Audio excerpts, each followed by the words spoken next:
Di program Rosi, budayawan Gunawan Muhammad Saudara menumpahkan kesedihan sekaligus kemarahan karena Presiden Jokowi memberi lampu hijau kepada Gibran Rakabuming Raka untuk maju Pilpres usai MK mengabulkan gugatan batas usia Capres-Cawapres. Gunawan melihat naiknya Gibran ke gelanggang Pilpres tidak fair dan didesain untuk melanggengkan kekuasaan Jokowi secara proksi. Ia juga menyinggung soal pemimpin bodoh dan takabur yang mempermainkan hukum demi kekuasaan. Yang sekarang dilakukan dengan membawa Gibran ke calon wakil presiden adalah bagian dari desain untuk memperpanjang kekuasaannya. Saya tidak mengatakan bahwa itu dinasti, enggak, saya tidak berpendapat begitu.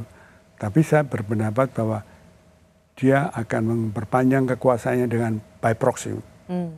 Jadi yang jadi presiden Prabowo, dan di situ ada Gibran yang dia kendalikan.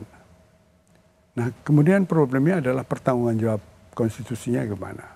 Kemarahan saya, terutama seperti kemarahan banyak orang, adalah tidak adilnya cara Gibran, anak presiden, naik ke atas. Bukan karena Gibrannya, bukan karena umurnya, tapi karena tidak fair. Dan ketika ini merusak sistem di kehakiman, terutama tingkat Mahkamah Konstitusi, itu berbahaya sekali. Karena nanti ketika kita membutuhkan mahkamah ini sebagai wasit yang tidak memihak, orang tidak percaya. Dan itu berbahaya sekali bagi suatu konflik yang tidak mungkin, tidak mustahil akan terjadi. Jadi titik poinnya adalah ketika putusan MK, Mas Gun.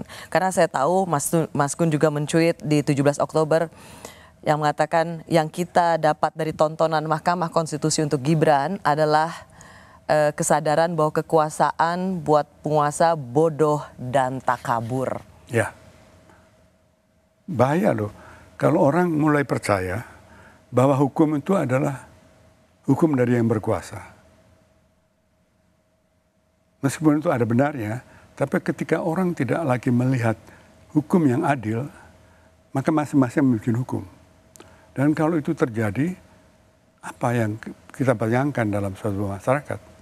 Siapa yang sebenarnya Mas Gun referensikan sebagai penguasa yang bodoh dan takabur?